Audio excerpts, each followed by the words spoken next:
విచ్చేసినటువంటి సాయి గురువులందరికీ కూడా సాయిరామ్. ఇక్కడ అందరూ గురువులే. అయితే అందరికంటే ఒక పెద్ద గురువు ఉన్నారు, స్వామి జగద్గురు. మనందరం కూడా శిష్యులమే. అంటే మీరు గురువు, ఇక్కడ మీరు మాట్లాడుతున్నారు కదా అంటే గురువు కాదండి, స్వామి చెప్తారు. గురువు అనేటటువంటి పదవికి ఒక బరువు ఉంది. బరువు ఉన్నవాడు ఎప్పుడో వంగే నడుస్తాడు. అది మనం చాలా బాగా గుర్తుపెట్టుకొని నడవాలి. మనందరికీ కూడా బాల వికాస్ గురువులుగా స్వామి ఇచ్చారు అంటే అది చాలా తేలికైనటువంటిదని మనం అనుకుంటున్నాం. కానీ బరువు మోసేవాడు ఎప్పుడు కూడా తల పైకెత్తడానికి లేదు. అంటే పైకెత్తుకొని తలెత్తుకొని నడవకూడదు. తలెత్తుకొని నిగర్వంగా నడవగలం, కానీ తల దించి వినయంగా ఉండాలి. ఎందుకు అది ముఖ్యంగా స్వామి చెప్పారు. మిమ్మల్ని చూస్తే అవతల వారి తల వంచి నమస్కరించాలి. అవతల వారి తల వంచి నమస్కరించాలంటే మనం ఎలా ఉండాలి? ఎప్పుడు మన తల స్వామి పాదాల వద్దనే ఉండాలి. అందుకే స్వామి చెప్తారు, నువ్వు ఎలా ఉండాలో తెలుసా? గరిక మాదిరిగా ఉండు. గరిక అంటే గడ్డి పోచ. ఎవరైనా మిమ్మల్ని మీరు అంతటి వాళ్ళండి, మీరు ఇంతటి వాళ్ళండి అని మన ఏనుగును ఎక్కించి గండబేరులో గజారోహణం చేయించి అన్నీ చేయించిన ఒకసారి మనం పొంగిపోకూడదు. అక్కడే మనం పడిపోయేటటువంటి ఫస్ట్ స్టెప్. ఎప్పుడు పొగడ్త ప్రారంభమైందో అక్కడ మనం చాలా ఒడి దగ్గర పెట్టుకొని ఉండాలి. ఇక్కడ మన స్వామి గుర్తు రావాలి తప్ప మనకు ఒక్కసారి గుర్తు పెట్టుకోండి, మనకి దుఃఖం వస్తే స్వామి గుర్తొస్తారు. మన ఎవరైనా పొగిడితే మనకి మన దేవుడు కూడా గుర్తు రాడు. ఎందువల్ల ఒక విధమైనటువంటి స్టేజ్కి మనం వెళ్ళిపోతాం. నన్ను మించినటువంటి వాడు లేరు, అంతే. That is the stepping stone. ఎక్కడికి పైకి వెళ్ళడానికి కాదు, దిగడానికి. ఈ దిగడం ఎటువంటిదని స్వామి చెప్పారు. ఒక దారపు నీళ్ళు ఒక మీద ఎత్తునున్న ప్రదేశంలో దిగితే ఎలా దిగుతుందంటే మన మధ్యలో ఆగదు, మొత్తం చివరి స్టెప్ వరకు దిగిపోతుంది. ఇందులో మనం ముఖ్యంగా గుర్తుంచుకోవాల్సింది, మనకి ఎంత వయసు వచ్చినా మనకి ఏమొచ్చినా మనం స్వామి యొక్క సేవకులం. అందులో బాల వికాస్ గురువు అంటే ప్రథమ సేవకులు వాళ్ళు. జయ విజయుడు స్వామి దగ్గర ఎంతటి వాళ్ళో స్వామి దగ్గర బాల వికాస్ గురువు ఎంతటి వాళ్ళు. అటువంటి జయ విజయులు కూడా ఒకప్పుడు ఒక సనక సనందనాయ మహర్షిని అడ్డొచ్చారని చెప్తే వాళ్ళని అడ్డుపెట్టబట్టి వాళ్ళు 3 జన్మలు రాక్షసులుగా జన్మించవలసి వచ్చింది. కాబట్టి మనం ఒక్క అడుగు వేసి వైకుంఠ ధామానికి వెళ్తామా, అహంకరించి మళ్ళీ రాక్షస జన్మల్లోకి వస్తామా అనేది డెసిషన్ ఈజ్ అవర్స్. జాగ్రత్తగా మనం ఉండాలి. అది ఇక్కడ ఎవరు లేరని కాదు, ఇక్కడ ఎవరు అహంకరిస్తున్నారని కాదు, కానీ this is the main message Swami is giving to us. చాలా గొప్పగా చెప్తున్నారు స్వామి, మీరు ఎప్పుడు బంగారు గరిక మాదిరిగా ఉండండి. ఏమా గరిక మాదిరిగా ఉంటే ఏమంటే ఆ గరిక అన్ని పూజల్లోకి దూర్వానాం దుస్వప్న నాశిని. గణేష్ పూజలో గరికను ఉపయోగిస్తారు.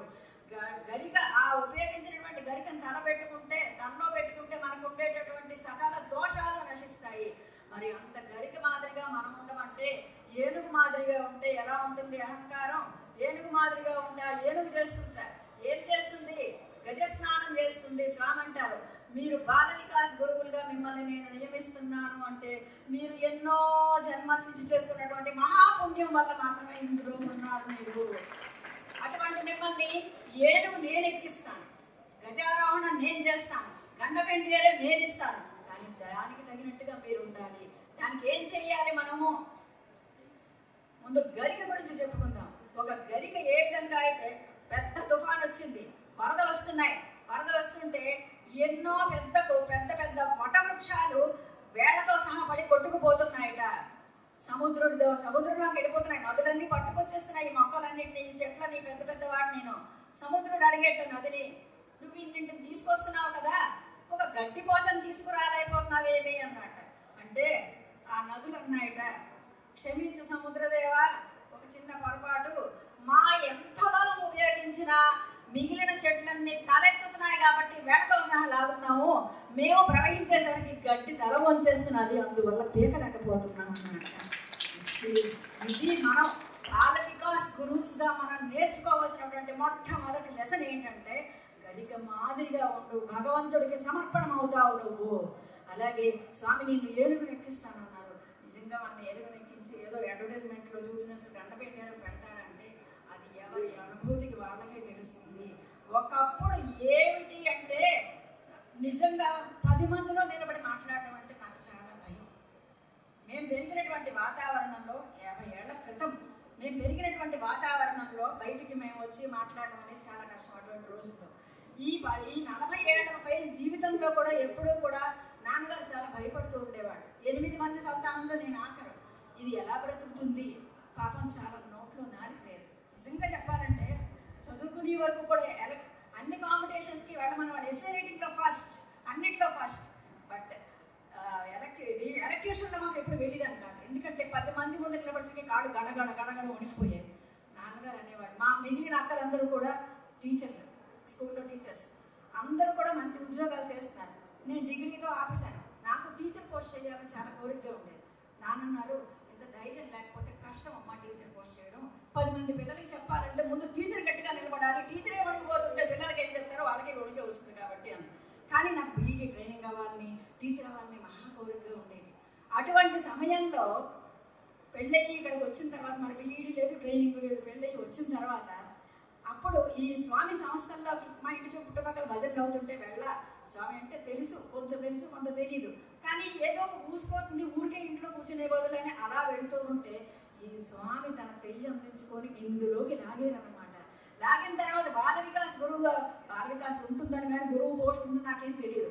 అక్కడెక్కడో టౌన్షిప్లో బాల వికాస్ జరుగుతూ ఉంటే ఆ బాల వికాస్ గురువుగా అక్కడ కూర్చోమన్నారు. ఒకసారి దుర్గగారు ఉన్నారు, మీ అందరికీ తెలిసే ఉంటారు, ఎంబీపీ కాలనీలో. వాడు బాల వికాస్ చెప్తూ ఉంటే ఓసారి ఆవిడ అన్నారు, కొంచెం మీరు వచ్చి కూర్చుంటుంటే అలవాటు అయితే, మాకు అసిస్టెంట్ బాల వికాస్ గురువులు లేరు, మీరు వచ్చి కూర్చోండి అంటే వెళ్ళి కూర్చోండి. ఆ రోజు గురు పూర్ణిమ, కరెక్ట్గా స్వామి ఫోటో ఇలా పెట్టారు. ఆ కింద నేను కూర్చున్నాను, ఆవిడ ఇక్కడ కూర్చున్నాను, చెప్తున్నాను. ఇదంతా ఇసరికి ఆవిడ కోసం ఎవరో వచ్చారని పైకి ఆవిడ వెళ్ళారు. వెళ్ళిన తర్వాత జయ గారండి ఒక్కసారి కొంచెం ఏదో మీకు వచ్చింది చెప్పండి అన్న. ఏదో స్వామి దగ్గర ఏంటంటే, నాన్న చిన్నప్పటి నుంచి ఒక విధమైనటువంటి ఊరందరికీ మా నాన్న లీడరు.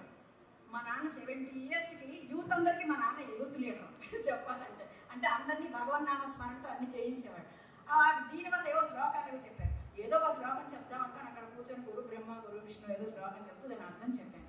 చెప్పి ఇలా చూసేసరికి మీరు నమ్మితే నమ్మండి, లేకపోతే లేదు, స్వామి మీద పెట్టినటువంటి పువ్వు వచ్చి నా తల నుంచి కింద పడ్డారు.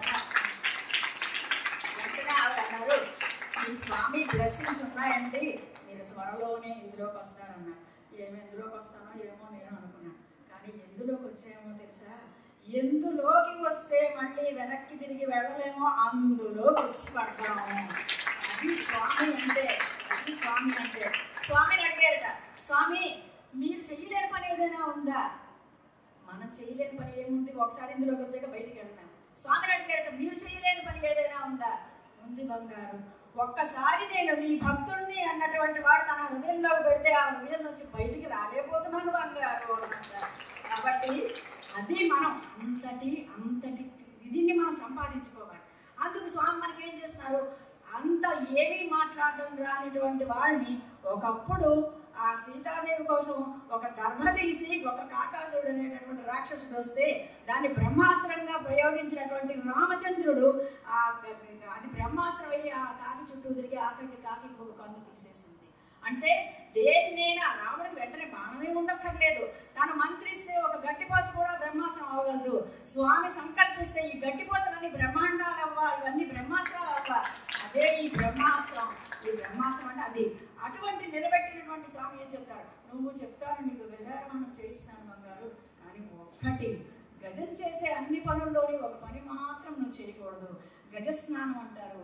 ఏనుగు వెళ్తుందిట, చెరువు దగ్గరికి వెళ్ళి చెరువులో శుభ్రంగా గంటలు తొండంతో తీసి నీళ్ళు శుభ్రంగా ఒళ్ళంతా పూసుకొని స్నానం చేస్తుంటారు.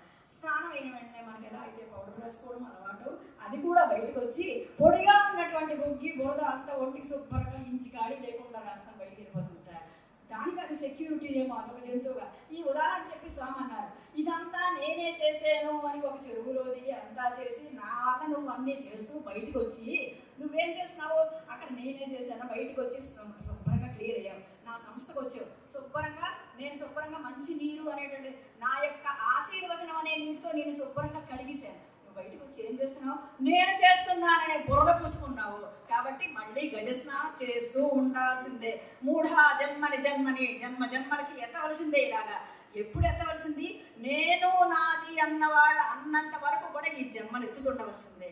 కాబట్టి స్వామితో మనం ఏమన్నాం, వద్దు స్వామి ఈ జన్మ చాలు, పడుతున్నవన్నీ రోజుకో పరీక్ష, ఇంట్లో బయటకు పడలేకపోతున్నాం, జన్మరాహిత్యం. పోనీ జన్మరాహిత్యం అంతటి పెద్ద మోక్షం కోరకపోయినా స్వామి కనీసం ఎన్ని జన్మలు ఎత్తినా, శివానంద గారు ఒక మాట అంటారు, ఓ ప్రభు, నేను ఎన్ని జన్మలు ఎత్తినా, ఆదిశంకరాచార్యులు అంటారు, నేను ఒక కీటకంగా జన్మించిన, ఒక దోమగా జన్మించిన, ఒక పావుగా జన్మించిన, ఇక కొండ అయినా ఏదైనా సరే నిన్ను స్మరించే జన్మే నాకు ఇవ్వు అని అన్నారు. కాబట్టి భగవంతుడు మనం కోరుకోవాల్సింది, స్వామి నువ్వు ఎన్ని అవతారాలు ఎత్తినా ఎప్పుడూ మేము ఇలాగే నీ కార్యక్రమాలు చేసుకుంటూ మాకు జన్మ రాహిత్యం వద్దు స్వామి, నీ సేవ చేస్తే మాకు జన్మ రాహిత్యం మా దేవుడు అంతకంటే ఆనందం పొందుతున్నాను. కాబట్టి మీ ఎవరు గజస్నానం చెయ్యకండి అని స్వామి చెప్తున్నారు. ఏది చేసినా ఆఖరికి పూజ చేసినా ఆఖరికి మంచిగా పంతులు గారు ఏం చెప్పిస్తారు, అమ్మ అందరూ కూడా చేతిలో నీళ్ళు తీసుకొని, మేము రాధగారు మేము చేయిస్తున్నటువంటి పని అదే, చేతులు అక్షం తీసుకొని అమ్మ ముందు అందరూ కూడా కాయేన వాచ మనసేంద్రియవ బుద్ధ్యాత్మనావ ప్రకృతే స్వభావ కరోమి యజ్జ సకలం పరస్మే శ్రీమన్నారాయణ ఏది సమర్పయామి అని చేతుల్లో నీళ్లు పెట్టి వదిలిస్తున్నారంటే అర్థం ఏమిటి? ఇది నేను చెయ్యడం లేదు అనే అహంకారాన్ని రాకుండా ఈవెన్ పూజా విధానంలో కూడా సిస్టమ్ ఉంది. మనకు తెలిసింది ఒకటే, అక్షంతల వల్లనే తెలుస్తున్నది, లోపల ఉండేటటువంటి దాన్ని వదలలేకపోతున్నాము. అది వదిలితేనే మనం అందరం గురువులుగా, కరెక్ట్ అయిన గురువులుగా ఉంటాము. ఇక్కడ చాలా మంది కొత్త గురువులు ఉండుంటారు. అయితే అందరు ఇక్కడ పాత గురువులు కొత్త గురువులు లేదు, అందరూ అనుభవజ్ఞులైన వాళ్ళు ఉన్నారు. కాబట్టి ఇది ప్రత్యేకంగా చెప్పవలసినటువంటి అవసరం లేదు. కాకపోతే మనం ఇందులోకి వచ్చి ఒకటి మాత్రం మనం పిల్లలకి నేర్పిస్తున్నామంటే, ఇందాక చెప్పినట్టుగా ఒక్కటి, ఐఆమ్ టీచింగ్, ఐ ప్రాక్టీసింగ్. స్వామి చెప్పారు, ఈ క్వశ్చన్ నువ్వు వేసుకో, నేను ప్రాక్టీస్ చేస్తున్నానా? ఒరే తెల్లవారు లేవండిరా, బ్రాహ్మీ ముహూర్తంలో లేవండిరా, తెల్లవారిసరికి చెప్పండిరా. మనం గురువులుగా నిజంగా చెప్తున్నామా చెప్పలేదా? ఎవరిని వాళ్ళు ప్రశ్నించుకోవాలి. అలాగే మనం పిల్లలకు చెప్తున్నవన్నీ మనం ఆచరిస్తున్నామా లేదా? భోజనం దగ్గర టీవీ చూడకుండా ఎంతమంది గురువులు నిజంగా భోజనం దగ్గర టీవీ పెట్టుకోకుండా భోజనం చేస్తున్నాం? మనం ప్రశ్నించుకోవాలి. కొత్తగా వచ్చిన పిల్లల గురువులు కూడా ఉంటారు చాలా మంది. టెలివిజన్ రా, స్పీచ్ వరకు బాగానే ఉంటుంది, ఆ విషయం మనం ఇది అయిపోయిన వెంటనే వెళ్ళి ఇంటికి వెళ్ళి సీరియల్ నొక్కితే మన అర్థం ఏంటి? మనం బాల వికాస్ గురువులు, మనం వీ హ్యావ్ టు అవాయిడ్ దస్. అవన్నీ మనం అవాయిడ్ చేసుకోవాలి, చేస్తేనే మనం బాల వికాస్ గురువులు. మనం పిల్లలకి చెప్పే ముందు, ఒక స్వీట్ గురించి వర్ణించే ముందు స్వీట్ని వర్ణిస్తాం, ఆ తర్వాత ఏంటంటే స్వామి దాన్ని వర్ణించి ఒకసారి నోట్లో పెట్టుకో. నోట్లో పెట్టుకున్నాక ఏమవుతుంది? వర్ణించడానికి నోరు రాదు. ఎలా ఉందంటే వాడు నోట్లో పెట్టాం, ఇలా ఉందంటాం. అలా ఉండాలి మనం, అలా ఉండాలి గురువు అంటే. నోట్లో పెడితే ఎంత తీయగా ఉంటుందో నువ్వు అనుభవించు.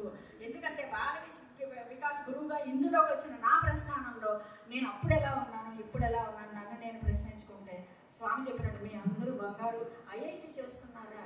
ఐఐటి అనగానే మన పిల్లలందరికీ ఐఐటి చేసేయాలి, బయట ప్రారంభించాలి, లక్షలు సంపాదించాలి, మనం ఇక్కడ అనాథం అయిపోవాలి.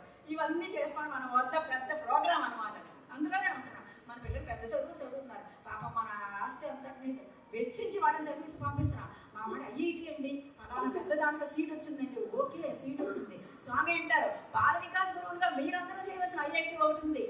అది ఏమిటి?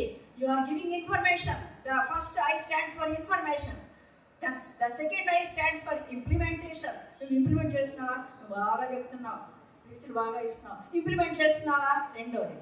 మూడోది డి, వాట్ ఈస్ ట్రాన్స్ఫర్మేషన్. నీలో ఏ ట్రాన్స్ఫర్మేషన్ వచ్చింది? ఐఐటికి స్వామి ఇచ్చిన అద్భుతమైనటువంటి నిర్వచనం ఇదనమాట. Information, implementation and transformation. నువ్వు ట్రాన్స్ఫర్మేషన్ స్థితికి వస్తేనే నువ్వు బాల వికాస్ గురువి. అయితే మనం బాల వికాస్ గురువుగా జాయిన్ అయిన వెంటనే అంటే ఐఐటి పెద్ద డిగ్రీ ఎలా వచ్చేస్తుందండి అంటే ఐఐటి వెంటనే వచ్చింది. కానీ ఇన్ఫర్మేషన్ నువ్వు ఇస్తున్నప్పుడల్లా పిల్లలకి ఒకటి గుర్తుపెట్టుకో, స్వామి అంటారు, వాళ్ళకి నువ్వేదో చెప్తున్నావేడు బంగారు, వాళ్ళకి ఆల్రెడీ నేను ఎప్పుడో చెప్పేశాను, వాళ్ళ బుర్రలనే ఉన్నాయి కాబట్టి నీ దగ్గర బాల వికాస్ వాడు వచ్చాడు. కృష్ణుడు యుద్ధంలో వచ్చినప్పుడు అర్జునుడు అన్నాడు, అమ్మో వీడిని ఎలా చెప్తాను, వాళ్ళని ఎలా చెప్తానంటే కృష్ణుడు చిన్న పిక్చర్ చూపించాడు. చూపించి అర్జునుడు బాణం వేసేలోగానే అవతల పడిపోతున్నాడు. అంటే అర్థం ఏంటి? నేను ఎప్పుడో చంపేశాను, నువ్వు జస్ట్ యాక్టింగ్.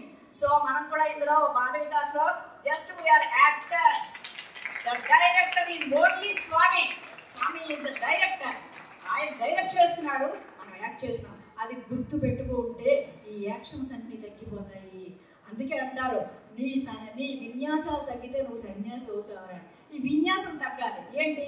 నేను చేస్తున్నా, నాకు ఇది కప్పలేదు, నాకు యాడ్ ఒకటి మనం బాగా చెప్పాం, బాగా చేశారు, మనకు షాలో కప్పారు, మనకు బొకే ఇచ్చారు, ఇవి ఎన్నాళ్ళు ఉంటాయా శాశ్వతంగా? మనమే ఉండవు. కాబట్టి అయ్యో నాకు గౌరవించలేదే, ఎవ్వరూ మనని గౌరవించవలసిన అవసరం లేదు. స్వామి ఇచ్చినటువంటి గొప్ప ఉన్నతమైనటువంటి పోస్ట్ అంటే బాల వికాస్ గురువే. అంతకంటే ఉన్నతమైనటువంటి పోస్ట్ ఏముందండి? ఈ రోజు సాయి సంస్థల్లో వచ్చేటటువంటి వాళ్ళందరూ బాల వికాస్ వల్లే నడపబడుతున్నాయి కేవలం ఈ సంస్థలన్నీ. పిల్లలు లేకపోతే ఇప్పుడు ఫర్ ఎగ్జాంపుల్ ఒక స్కూల్ పెట్టాడు, ఆ స్కూల్లో ఎల్కేజీలో వాడు జాయిన్ అయితేనే కదా వాడు 10th క్లాస్ వాళ్ళకి పరీక్ష రాయించగలడు. ఓ సంవత్సరం ఎల్కేజీ వాళ్ళు జాయిన్ అవ్వకపోతే నెక్స్ట్ ఇయర్ 10th క్లాస్లో కూర్చోడానికి ఎవరు ఉండడు. అలాగే మన బాల వికాస్లో ప్రతిసారి అలా పిల్లలు వస్తూ ఉంటేనే మన సంస్థలన్నీ నిలబడతాయి. అయితే బాల వికాస్ని ఎందుకు స్వామి చెప్పారు అంటే, బంగారు దూడని నువ్వు లాగు, ఆగు నేను లాగుతాను, ఇది అన్నమాట. అంటే పిల్లలందరూ దూడలు అన్నమాట. దూడ కోసం ఆవు వస్తుంది కదండి. కాబట్టి ఆవులను ముందు లాగితే లాభం లేదు, గట్టి పెట్టినా ఆవు రాదు. దూడ కోసం పరిగెట్టి వచ్చినంతగా స్పీడ్గా ఆవు రాదు. కాబట్టి ముందు దూడల లాంటి పిల్లలందరినీ మనం అందరం జాగ్రత్తగా తీసుకొచ్చి, ఈ బాహ్య ప్రపంచం అనేటటువంటి దండకారణ్యం ఇది నిజం చెప్పాలంటే, వాళ్ళని నైమిసారణ్యం స్వామి బాల వికాస్ ఇందులో కూర్చోబెట్టి వాళ్ళందరికీ కూడా మంచివి నేర్పించి, ఏమండి గొప్పవాడు అవడం ఏం పెద్ద విచిత్రమైన విషయం ఏం కాదు. గొప్పవాడు ప్రతివాడు అవుతాడు. ఎందుకంటే 4 డబ్బులు సంపాదించడం ఈ రోజుల్లో పెద్ద విషయం ఏం కాదు. ఈవెన్ వాచ్మెన్ దగ్గర నుంచి ఈలోగా బండి స్మార్ట్ ఫోన్లు స్మార్ట్ టీవీలు అందరికీ అన్నీ ఉన్నాయి. సో డబ్బు సంపాదించడం ఇది ఈజ్ నాట్ ఇంపార్టెంట్ క్వశ్చన్. డబ్బు అందరూ సంపాదిస్తారు. కానీ స్వామి చెప్పారు బాల వికాస్లో మీరు పిల్లల్ని ధన సంపాదన నిమిత్తం కాదు, గుణ సంపాదన నిమిత్తం వాళ్ళని తీసుకురండి. మీ గుణాన్ని పెంచుకోండి, గుడులు పెంచుకోవడం కాదు. ఎన్ని సెంటర్లు పెట్టాము ఎన్ని చేసేనందుకు కాదు, మీ గుణాలను పెంచుకోండి. ఆ గుణాన్ని పెంచడం కోసం ఎక్కడి నుంచి ప్రారంభించాలి? సీడ్ లెవెల్, విత్తనం దగ్గర నుంచి స్టార్ట్ చేయాలి. ఆ విత్తనాలు ఎవరంటే మన బాల వికాస్ పిల్లలు. ఈ విత్తనాన్ని ఎక్కడ వేయాలి? ఎక్కడ రాతి మీద విత్తనం పెడితే మొలకెత్తదు, ఎందుకంటే జారిపోతుంది. విత్తనానికి ఏం కావాలి? మెత్తటి మట్టి కావాలి. మెత్తటి మట్టి ఏమిటి? సత్యసాయి సంస్థ బాల వికాస్ అనేటటువంటి మట్టిలో ఈ పిల్లల్ని తీసుకొచ్చి పెట్టండి. పెడితే వాళ్ళందరికీ స్వామి అయితే మట్టిలో పెట్టాము, వాళ్ళని మీరు చూస్తారా? తప్పకుండా చూస్తాను. అయితే మట్టి తవ్వమంటారా? తవ్వండి. స్వామి చెప్పారట, మట్టి తవ్వడమే నీ పని. ఏ మొక్కకి ఎంత మట్టి వేయాలో నాకు తెలుసు. కాబట్టి వీళ్ళకి ఇంత చెప్పాలా వీళ్ళకి ఎంత చెప్పాలా అక్కర్లేదు. నువ్వు బాల వికాస్ చెప్తుండడమే నీ పని. ఎవరిని ఎలా ఉద్ధరించాలనేది స్వామి చూసుకుంటారు. అటువంటి సంస్థల్లో మనం ఉండి బాల వికాస్ గురువులుగా మనం ఎంత ఉన్నతమైనటువంటి స్టేజ్లో ఉన్నామంటే, మనని చూసి ఏమనుకోవాలంటే స్వామి లేకపోయినానండి ఎంత బాగా నిర్వహిస్తున్నారండి. ఒకప్పుడు స్వామి బాల వికాస్ చెప్పి ప్రతి స్కూల్కి వెళ్ళి పిల్లలందరికీ కూడా బాల వికాస్ చెప్పారు. ఆ పరువు పరినిష్టల్ని మనం నిలపాలి. కాబట్టి మనం చేయవలసింది ఏంటి? వినమ్రంగా తల వంచుకొని స్వామి యొక్క బాల వికాసం నేను ఇలా నడిపిస్తాననే ఒక దీక్షా కంకణం చేసుకోవాలి. స్వామి అంటారు దీక్ష అంటే ఏమిటి? ఎప్పుడో ఒక 4 రోజులు కార్తీక మాసం దీక్ష చేస్తాను, లేకపోతే 40 రోజులు మండల దీక్ష చేస్తాను, ఇవన్నీ దీక్షలే. ఆ దీక్షలో దాని అర్థం ఎంత అద్భుతంగా చెప్పారంటే, ధీ అంటే బుద్ధి. నీకు నేను బుద్ధి ఇస్తాను. ఏం బుద్ధి ఎందుకు ఇస్తానో? నేను బాల వికాస్ గురువుగా ఎట్టి పరిస్థితుల్లో ఒక్క పిల్లడు వచ్చినా సరే బాల వికాస్ నేను చెప్తాను అనేటటువంటి ధీ అనేటటువంటి బుద్ధితో నువ్వు ఉంటే క్షమించి నీ తప్పులన్నీ నిన్ను పరిశుద్ధం చేసేటటువంటి పూచి నేను తీసుకుంటాను. దీక్షగా మీరు చెయ్యండి. ఇలా చెప్తూ పిల్లల్ని మీరు మంచివాళ్ళుగా తయారు చేయండి. ఎలా స్వామి మంచివాళ్ళుగా తయారు చేయడం? వాళ్ళు ఎంత చెప్పినా వినలేదంటే, చెప్పాను కదా మట్టి తవ్వడమే నీ పని, చెప్పడమే. ఎలా ఎందుకు అంటే, కొన్నాళ్ళు చెప్పగా వాళ్ళు అదైపోతారు.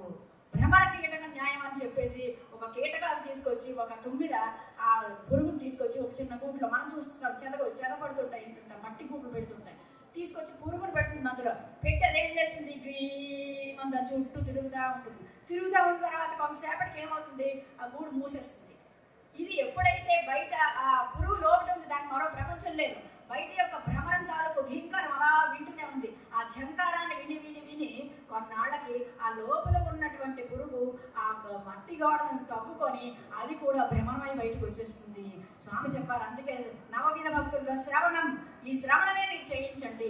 వాడు విన్నాడా లేదా అని పక్కన పెట్టండి.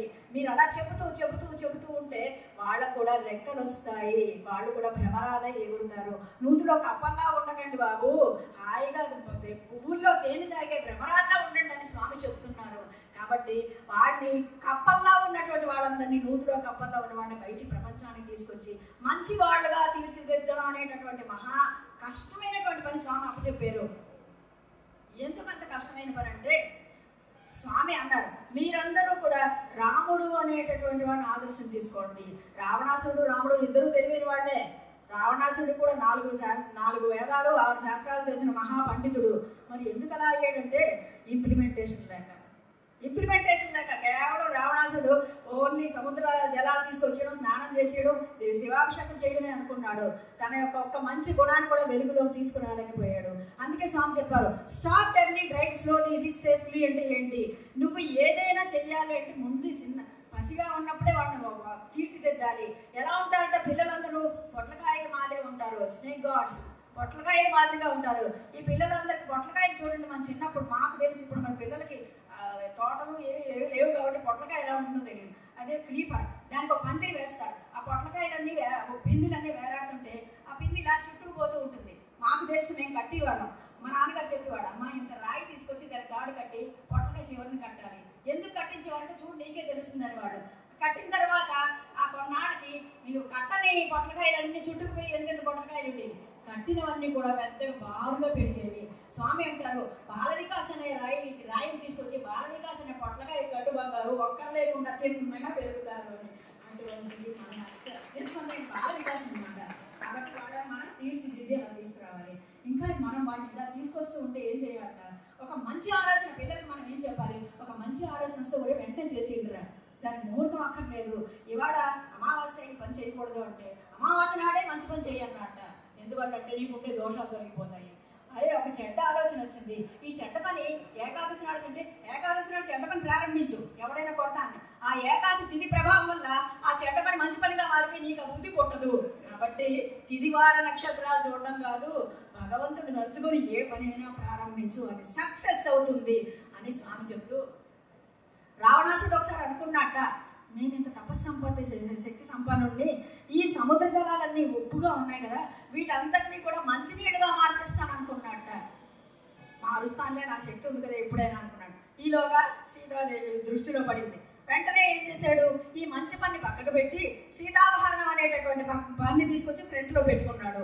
ఒక చెడ్డ పని ముందు మంచి పని ముందు పెట్టడం వల్ల ఏమైంది, సీతాపహరణం తర్వాత ఆయన మిగలలేదు. మరి మంచి పని ఎప్పుడు, ఒకప్పుడు నిజంగా రావణాసుడే కానీ ఆ సముద్ర జలాలని మంచినీళ్ళగా మార్చి ఉంటే ఈనాడు మన అందరికీ నీళ్ళకి కొరత లేకుండా ఉండరేమో, సముద్ర జలాలన్నీ ఉప్పుగా.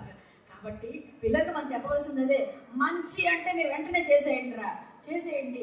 ఇది మనం బాల వికాస్ గురువులుగా అంటే, నేను బాల వికాస్ గురువుగా నెక్స్ట్ వారం నుంచి, ఈ వారానికి నాకు కొంచెం పనులు ఉన్నాయండి, వచ్చే వారం నుంచి నేను ప్రామిస్ చేస్తున్నానండి, ప్రమాణ స్వీకారం అంటే వచ్చే వారం వరకు నీకు టైం ఉందా, ఏమో రేపు ఏమవుతుందో నీకు తెలియదు, నిన్ను ఎవరైనా పిలిచి చెప్పమంటే నాకేమొచ్చో రాదా అనేది నువ్వు చూడవు, నీకు చెప్పడానికి నేనున్నాను. బాల వికాస్ గురువుగా ఒక 15 సంవత్సరాల అనుభవం ఏంటంటే, నేను బాల వికాస్కి ఏదో చెప్తామని వెళ్ళడం, అక్కడికి వెళ్ళి ఏదో చెప్పి రావడం, అన్ని ఇప్పటి గురువులు కూడా ఇదేదైనా అనుభవం అయితే అయి ఉండొచ్చు. మనం ఒక శ్లోకం ప్రిపేర్ అయ్యి వెళ్తాం, అక్కడ ఎవడో ఒక క్వశ్చన్ వేస్తాడు, దానికి వెళ్ళి ఆవేడైతే ఆ బాల వికాస్ అవేడితో శ్రీమన్నారాయణ అయిపోయినట్టే.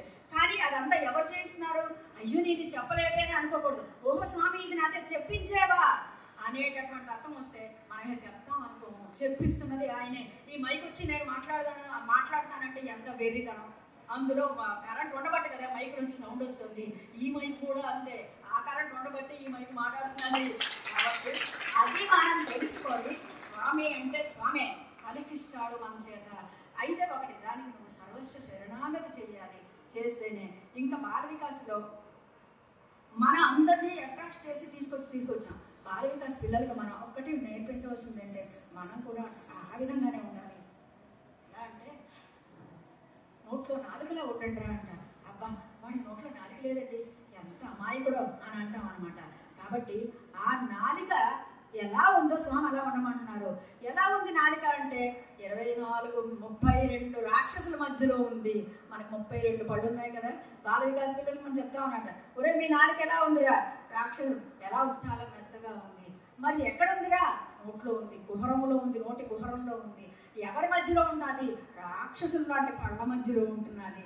రాక్షసులు లాంటి పళ్ళ మధ్యలో ఉంటున్నా మనం ఏది తిన్నా ఏది మాట్లాడినా నాలుక ఏం చేస్తున్నది, తింటున్నప్పుడు రుబ్బురోలు పత్రంలాగా ఆ పళ్ళ కిందకి తోసి వాటిని హెల్ప్ చేస్తున్నది. హెల్ప్ ఎవర్ హర్ట్ నెవర్ అంటే అదే స్వామి చెప్పారు. నీ నాలుక నీ పళ్ళ కిందకి పడి మళ్ళీ ఏం చేస్తున్నది, తాను నలగకుండా దానికి తెలుసు. ఈ తోసినప్పుడు కానీ పళ్ళ కింద నాలుక పడింద మొక్కలు ఎంత ఎంత జాగ్రత్తగా తప్పించుకుంటున్నది. సమాజంలో పిల్లలందరూ కూడా ఎలా మెలగాలి స్వామి చెప్తున్నారు. అది మీరు నేర్పండి పిల్లలకి, అది మీరు నేర్పండి. ఎట్లా నువ్వు ఎంతవరకు ఉండాలో అంతవరకు ఉండవు, ఎక్కడ తప్పించుకోవాలో అక్కడ విత్డ్రా అవడం నేర్చుకోవాలి.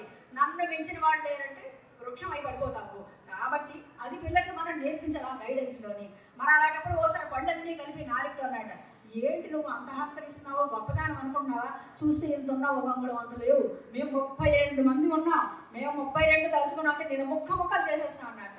నాలుగు అందుట, నేను చాలా చిన్నదాన్ని, నేను చాలా స్మూత్గా ఉంటాను, కానీ నాకు చిన్న గుణం భగవంతుడు ఇచ్చాడు. ఏమందంటే నేను ఒక్క మాట కానీ పరుషంగా మాట్లాడానో నాలిక రాళ్ళు కొట్టరు, నీ పళ్ళు రాలుతాయంటారు. కాబట్టి మనం స్వామి దగ్గర తెలుసుకోవాల్సింది అదే. ఎప్పుడో నీ పట్ల ఎగినెస్ట్గా ఉన్న వాళ్ళందరూ పోవలసిన వాళ్ళే. నువ్వు నాలిక మాదిరిగా ఉండు, నీ నాలిక నేను సంస్కరిస్తాను, నేనున్నాను ఇక్కడ నేను చూడడానికి అని స్వామి మనకి గ్యారంటీ ఇస్తున్నారు. నాకు ఇచ్చిన టైం ఎంతో తెలియదు. అయిన ఇలా తర్వాత స్వామి చెప్తారు. ఈరోజు విద్యా విధానం గురించి స్వామి చెప్తూ కాలేజీల్లో వాటిలో కూడా మీరు నిజంగా విద్య నేర్చుకున్న సర్టిఫికేట్ ఉండవలసిందే. జీవితం కోసం కావాలేమో ఈ విద్య కావాలి, డబ్బు సంపాదన కావాలి, కానీ పిల్లలకి ఒక పని చెప్పండి, ఒరే ధన సంపాదనే జీవితం అంతా అనుకుంటే భగవంతునికి దూరం అయిపోతారు. ఎలా ఉండాలిరా ధన సంపాదన? స్వామి చెప్పారట, మీరు అంటే పిల్లలకి అర్థమైన భాషలో మనం దిగి దీనికి దానం ఒక్కటి మాత్రం చెయ్యాలండి. అంటే మీకు ఇవాళ ఇవన్నీ ఎలా తెలుస్తున్నాయి అంటే, బాల వికాస్ గురువుగా వచ్చిన ఈ 20 సంవత్సరాల్లోనే కూడా డైరీలో రాయని రోజు లేదు. ఇది అబద్ధం కాదు, స్వామి ముందు ప్రత్యక్ష ప్రమాణంగా చెప్తున్నాను. ప్రతిరోజు మా వారు కూడా వచ్చారు, అడగండి ఎప్పుడు ఏంటి రాస్తుంటాను, నాకు ఏది కొత్త తెలిసిన రాసుకోవాలనేటటువంటి ఒక పిచ్చి ఉంది. ఆ పిచ్చి ఇక్కడ నిలబెట్టింది, ఈరోజు ఇక్కడ నిలబెట్టింది. ఏది మంచిదైనా అమ్మో ఇది పిల్లలకి పనికి వస్తుందేమో, ఇది ఎక్కడైనా మాట్లాడినప్పుడు దీన్ని మనం నలుగురితో షేర్ చేసుకుందామేమో. ప్రతి బాల వికాస్ గురువు ఒకటి గుర్తుపెట్టుకోవాలి, ఒకటి పుస్తకం ఒక డైరీ పెట్టుకొని మీరు అవే చెప్తున్న దాంట్లో కాకుండా ఎవరైనా ఏమైనా మంచి విషయం చెప్తే ఆ మంచి విషయం రాసుకొని దాన్ని మీరు స్వామి సాహిత్యాన్ని చదవాలి చదవాలి చదవాలి, పురాణాల గురించి తెలుసుకోవాలి. ఎవరు చెప్పినా వినాలి, వినదగున ఎవరు చెప్పినా వినాలి. అయితే ఇవన్నీ దేనికని స్వామి చెప్పారు? స్వామి ఒక్కటే చెప్పారు, మీకు ఇవన్నీ ఎందుకు చేస్తున్నానో తెలుసా? చిత్తశుద్ధి కోసం. చిత్తశుద్ధి అంటే ముందు మీ హార్ట్ ప్యూర్ అవ్వాలి. ప్యూర్ హార్ట్ లేనిది లోపల ఏం పోసినా ఉండదు. కళాయి లేకపోతే పాత్ర మొత్తం, పాత్రకి కళాయి లేకపోతే అందులో పోసిన పదార్థం మొత్తం పోతుంది.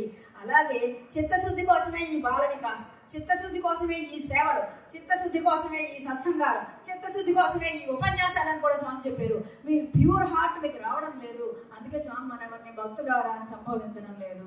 ఎందువల్లంటే ఇంకా చిత్తశుద్ధిని మనం సాధించాలి. ఏమిటా చిత్తశుద్ధి? ఆత్మశుద్ధి లేని ఆచారం అది ఎలా, భాండ శుద్ధి లేని పాకమేలా, చిత్తశుద్ధి లేని శివ పూజ లేదయా కదా. మనకి చిత్తశుద్ధి కోసం ఇవన్నీ చేశారు. ఆ చిత్తశుద్ధి ఎలా సాధిస్తాము? సాధించడానికి స్వామి చెప్పారు, ఏమీ లేదు, చిత్తశుద్ధికి ఒకటే మార్గము, సరెండరెన్స్, శరణాగతి. అన్యథా శరణం నాస్తి తుమేవ శరణం మమ తస్మాత్ కారుణ్య భావేన రక్ష రక్ష సాయీశ్వర. ఒకటే రోజు స్వామి ముందు అలా ప్రార్థన చేసి బయలుదేరితే మనం ఆ చిత్తశుద్ధిని సాధిస్తాము. పిల్లల్లో కూడా అటువంటి చిత్తశుద్ధిని మనం కలుగు చేయాలి. దానికి గాను మనం ఒకటి నేర్పాలి, మాట సరిగ్గా మాట్లాడడం పిల్లలకి నేర్పాలి. ఆ మాట వల్ల ఎన్ని తగులు వస్తాయో, కళ్యాణము కలహము రెండు మాట వల్లే వస్తాయి. కాబట్టి చక్కగా మాట్లాడండి. పిల్లలకి మనం అర్థమైన భాషనే, శాస్త్రాలు వద్దు, పద్యాలు వద్దు, ఏం వద్దు, వాటికి అర్థమైన భాషలో. మధుర భాష వలన మనుషులు అవుతారు, పరుష భాష వలన పశువులు అవుతారు. కాబట్టి మధురంగా మాట్లాడటం పిల్లలకి నేర్పించండి. వాడి యొక్క వస్త్రధారణ చాలా ముఖ్యంగా చెప్పారు. బాల వికాస్ గురువులుగా మీ వస్త్రధారణ కూడా కరెక్ట్గా ఉండాలి. మీకు 3 కట్టు బొట్టు జుట్టు అనేటువంటివి నేను చెప్పాను, అవి సరిగ్గా బాల వికాస్ గురువుగా కాదు, ఇక్కడ ఇందులో ఉన్న ప్రతి మహిళ కూడా పాటించాలి. మీ కట్టు మనం చూసిన వెంటనే అమ్మ గుర్తుకు రావాలి, అమ్మాయి గుర్తుకు రాకూడదు. గుర్తు పెట్టుకోండి. మీ వేషధారణ, చిన్నపిల్లలు బాల వికాస్ గురువులుగా వస్తున్నారు, మనం చాలా జాగ్రత్తగా ఉండి మనం చూసి పిల్లలు నేర్చుకుంటారు. ఒక ప్రాక్టికల్ ఎగ్జాంపుల్ ఏంటంటే, మా అమ్మాయి స్కూల్లో చదువుతుంటే, డిపిఎస్లో చదువుతున్నప్పుడు ఆ పిల్లలు టీచర్స్ మామూలుగా, అంటే టీచర్లు విమర్శించడం కాదు, వాళ్ళ వేషధారణలో ఉంటుంది. జుత్తుకు వచ్చిన క్లిప్ పెట్టేసుకొని మొత్తం డ్రెస్సులు వేసుకొని హాఫ్ హ్యాండ్స్ ఇవి వేసుకొని వాడు వచ్చేవాడు. కొన్నాళ్ళు అయిన తర్వాత పిల్లలకు అడుగుతాం కదా, అమ్మ నువ్వేమవుదాం అంటున్నావమ్మా అంటే, అమ్మ నేను ఈ స్కూల్లో టీచర్గా పనిచేస్తాను. అదేమిటంటే వాళ్ళు ఎంత చక్కగా చూడు, ఎంత హాలీగా జాలీగా వస్తున్నారు అని. అంటే పిల్లల దృష్టి ఎలా ఉంది, టీచర్ ఎలా ఉంటాడో పిల్లలు అలా నేర్పిస్తారు. కాబట్టి we have to correct ourselves. ముందు మనని మనం తీర్చిదిద్దుకొని పిల్లలు అలా ఉంచడానికి ప్రయత్నం చేయాలి. స్వామి దగ్గర 6వ క్లాస్ చదువుతున్న పిల్లలు కూడా పాపం చిన్న చిన్న పిల్లలు చీర వైట్ వాణి కప్పుకొని వస్తుంటారు, 2 జడలు వేసుకొని. ఏమండి స్వామి వాళ్ళది మామూలుగా కట్టుకోవద్దని అన్నారంటే, ఎప్పుడు వేషధారణ అయితే సరిగ్గా అయిందో నీ బుద్ధి కూడా సవ్యంగా పనిచేస్తుంది. అది చాలా ముఖ్యమైనటువంటి విషయము. నువ్వు వేసుకున్న వేషాన్ని బట్టి నీ బుద్ధి వెళ్తుంది. స్వామి అన్ని 7 పొరలు వేసుకున్నటువంటి లుంగి వేసుకొని ఒక పెద్ద రోపు వేసుకొని స్వామి ఎందుకున్నారు? ఎంత ఒక్క పెడుతుందండి, ఏమీ లేదు. ఇలా చీర కట్టుకొని ఇలా ఉంటేనే మనకు గొడగొడ దాడేస్తున్నదే. స్వామి ఎలా ఉంటున్నారు? ఎప్పుడు 24 గంటలు 24x7 ఎప్పుడు అలాగే ఉంటున్నారంటే నిన్ను నువ్వు నిగ్రహించుకోవడం తెలుసుకోవాలని స్వామి చెప్తున్నారు. ఇటువంటి విషయాల్లో స్వామే మనకి ఉదాహరణ. ఆ వస్త్రధారణ పిల్లలకి మనం నేర్పాలి. అంతేకాకుండా ఆఖరిగా స్వామి ఒక విషయం చెప్తున్నారు. ఎవరైనా మనకి కనిపించకపోతే, ఏమండి మీరు చాలా రోజులే కనిపించడం లేదంటే, చాలా బిజీగా ఉన్నానండి అంటారు. బిజీగా ఉండి మనమే కనిపించకపోతే పిల్లలు ఒకసారి అడుగుతారు, ఆంటీ భగవంతుడు ఎందుకు కనిపించడం లేదు? బిజీగా ఉన్నాడా? నిజంగా భగవంతుడు బిజీగానే ఉంటాడు ఎప్పుడు. ఏమంటే కేవలం ఏదో ఈ ప్రోగ్రాంలు ఇవి అయ్యి ఉదయం నుంచి రాత్రి వరకు మనం చేసిన పనుల్లో బిజీగా ఉంటే భగవంతుడు ఎంత బిజీగా ఉండాలి? సృష్టి స్థితిలో కార్యక్రమాలన్నీ చేస్తున్న ఆయన ఎంత బిజీగా ఉండాలి? కాబట్టి గురువు అనేవాడు ఎవరంటే స్వామి చెప్తారు, బిజీగా ఉన్న భగవంతుడిని ఈజీగా భగవంతుడు ప్రజల ముందు సాక్షాత్కరింపు చేసేవాడే గురువు. అంత భగవంతుడిని కూడా తీసుకొచ్చి కూర్చోబెడతాడు. కాబట్టి ఆ గురువుని తీసుకొచ్చి కూర్చోబెట్టేవాడు బాల వికాస్ గురువు. భగవంతుడిని తీసుకొచ్చి పిల్లల ముందు ప్రత్యక్షం చేయిస్తాడు. ఇక ఆఖరిగా ఒక అతను చెప్తున్నటువంటిది ఏంటంటే, పిల్లలకి మీరు 2 వదిలించండి. నేను నాది. ఒరే ఇది ఎవరినై పనిచేశారు? నేను. ఈ వస్తువు ఎవరిదరా? నాది. వెంటనే వాడికి ఏం చెప్పండి, ఒరే నువ్వు నేను చేశానంటున్నావు కదరా, మరొకరితో కలుపుకో. అప్పుడు ఏం చేసావురా? మేము చేసాం. మేము, నేను అన్నది మేముగా మారాలి. అలాగే ఇంకొకటి ఏంటి? నాది ఈ బాక్స్, నాది ఈ పెన్సిల్ బాక్స్ అనండి పిల్లలకి. ఒరే నాది చూడు, నేను ఇప్పుడు ఎలా మారుస్తాను? ఈ పెన్సిల్ బాక్స్లో పెన్సిల్ అందరికి కలిసి, ఒరే రండిరా ఇప్పుడు, ఒరే ఈ పెన్సిల్ ఎవరెవరా? మావి అంటే మనం ఏం చేసాము? నేను మనది కింద మార్చాము, నాదిని మనది కింద మార్చాము. ఇలా మీరందరినీ కూడా గ్రూప్ చేసి వీళ్ళందరినీ ఒక విధంగా తీర్చిదిద్దండి అని స్వామి చెబుతూ, మీరు సాయి అంటే అర్థం ఏంటో అనుకుంటారు. See always inside. మీరు ముందు బాహ్యంతో పాటు ఇన్సైడ్ చూసుకోండి. నన్ను నేను మార్చుకుంటున్నాను, నేను మారేనా లేదా ప్రతిరోజు ప్రశ్నించుకోండి. ఈరోజు నా వంట బాగుందా లేదా అని ఇంట్లో ప్రతి ఒక్కరిని అడుగుతూ ఉంటే వెంటనే వేటన్నా బాగుంది, ఇవాళ నీకు చేసిన కూర బాగుంది, ఇవాళ చేసిన బాగుందంటే ఓహో నేను చేసిన చాలా బాగుందని మనం పొంగిపోతున్నాం. అలాగే స్వామి చెప్తారు, సీ ఆల్వేస్ ఇన్సైడ్. పరమాత్మ కూడా చూస్తాడట, ఇది నేను చెప్తున్నా లోపల ఇదేమైనా బాగుపడిందా అని వెంటనే స్వామి చూసిన వెంటనే శభాష్ స్వామి అంటారట, బాగుపడింది. ఇప్పుడు నువ్వు నిజంగా సాయి డివోటీవి. See always inside. లోపల ప్రతిక్షణం చూస్తూ ఉండు. ఒక అద్భుతమైన విషయం చెప్పి ముగిస్తాను. ఒక జస్టిస్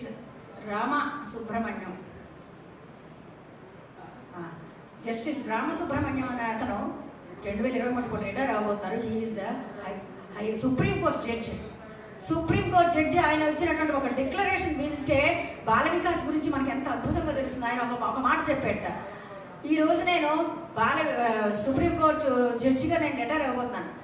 నాకు జడ్జిగా పనిచేసిన నాడు ఎన్నో కేసులు వచ్చాయి. అవన్నీ కూడా హ్యూమన్ వాల్యూస్ లెస్ కేసు ఎప్పుడు వస్తుంది? హ్యూమన్ వాల్యూస్ లేకపోతేనే కదా కోర్టు వరకు వెళ్తారు.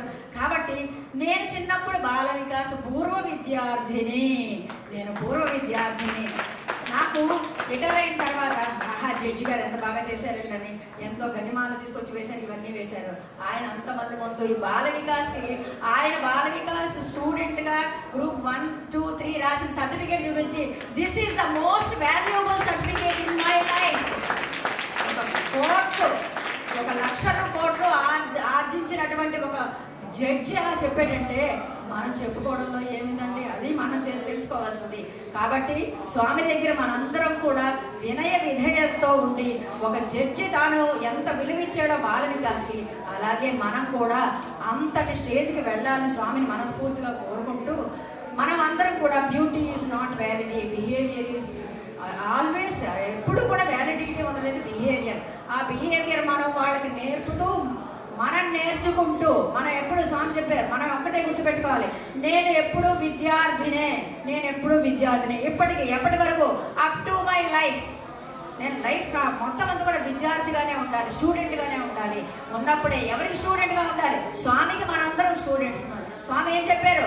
ఈ బిల్డింగ్లు, ఈ హాస్పిటల్స్, ఈ తాలూకు మొత్తం సమితులు, ఇవేవి నా తాలూకు ఆస్తులు కావు. Only my children are my property. కాబట్టి నా పిల్లలు, మనం అనుకుంటాం. నాకు ఒక్కసారి ఒకటి అనిపించేది, అయ్యో మా సిస్టర్స్తో కూడా, మీరందరూ కూడా ఎంఏ బీఈడీ చేసి తెలుగు లెక్చరర్స్ అందరూ మంచి మంచి పోస్టుల్లో రిటైర్ అయ్యారు, మీకు పెన్షన్ వస్తుంది కదా అంటే మా సిస్టర్ ఒక్కటే మాట అంది, మాకు డబ్బులే చేతికి వస్తాయి, నీకు అంతకంటే గొప్ప అయినటువంటి పదవి స్వామి ఇచ్చారు కదా, అది మాకు తినడానికి మనకు వస్తుందేమో, కానీ నీ కోరిక నువ్వు స్కూల్లో టీచర్గా చేయాలన్నావు, మాకు రిటైర్మెంట్ ఉంది కానీ నీకు రిటైర్మెంట్ లేదు అని వాళ్ళే ఒక నిధి ఇచ్చారనమాట. కాబట్టి బాల వికాస్ గురూస్గా మనకి రిటైర్మెంట్ లేదు, మన లైఫ్లో మహిళగా మనకు ఎప్పుడూ రిటైర్మెంట్ లేదు. కాబట్టి మన భర్తలు రిటైర్ అయినా మనం ఎప్పుడూ సర్వీస్లోనే ఉంటాము. ఎప్పటి వరకు? అప్ టు మన ఊపిరి బ్రీదింగ్ ఉన్నంత వరకు మనకి రిటైర్మెంట్ లేదు. స్వామి ఇచ్చిన పోస్ట్ కూడా అలాంటిదే, బాల వికాస్ గురువులు కూడా నో రిటైర్మెంట్. ఎంత పండితే ఆ పండుగ అంత తీపిదనం వస్తుందా, నువ్వు ఎంత ఎక్స్పీరియన్స్ సాధిస్తే అంత ఫ్రూట్ఫుల్గా అందరికీ ఉపయోగపడతావు. స్వామి చెప్పారు, నువ్వు స్వామి కాయా పండ అంటే నువ్వు గెలిచేవా ఓడేవా కాదు బంగారు చేయవలసింది, నేను పండేనా లేదా అన్నది చూసుకో. పండడం అంటే ఏంటి? తల పండేనంటే అర్థం ఏంటంటే అనుభవాలతో వాళ్ళు పండిపోయారు అనమాట. గెలిచేవా ఓడేవా అనేది ఎప్పుడు వస్తుంది? కొంచెం వయసులో ఉన్నప్పుడు, అమ్మ వాళ్ళు అలా కాంపిటీషన్లో గెలిచారు, వీళ్ళు గెలిచారు, నేను ఓడిపోయాను అని ఉంటుంది. కానీ పండడం ఎప్పుడు వస్తుందో తెలుసా? అనుభవంతో మనం పండిపోతాము. అటువంటి అనుభవం మనకి స్వామి ఇచ్చి మనందరినీ కూడా తీర్చిదిద్దామని, మనందరం కూడా స్వామి బాల వికాస్ స్టూడెంట్స్నే. మన స్వామి దగ్గర చదువుకోపోయినా నిజంగానే అనుకుంటాను, స్వామి పుట్టుబర్త వెళ్తే ఆ పిల్లలందరూ కూడా పరిగెట్టి వెళ్తూ ఉంటూ స్వామి దగ్గరికి వెళ్తూ ఉంటే ఎంత అదృష్టవంతులు స్వామి, వాళ్ళందరూ నీ దగ్గర చదువుకుంటారని. కానీ ఇప్పుడు వచ్చిన ఇదేంటంటే ఇంతమందిని చూశాక మనం చాలా అదృష్టవంతులము. ఎందుకంటే మనం కూడా స్వామి పిల్లలమే, స్వామి బాల వికాస్ స్టూడెంట్స్మే. స్వామి గురువు అయితే మనం బాల వికాస్ స్టూడెంట్స్ని, మన గురువులు అయితే బయట పిల్లలందరూ బాల వికాస్ స్టూడెంట్స్. సో ఇందులో ఎప్పుడు మన స్వామిలో ఉన్నట్టే.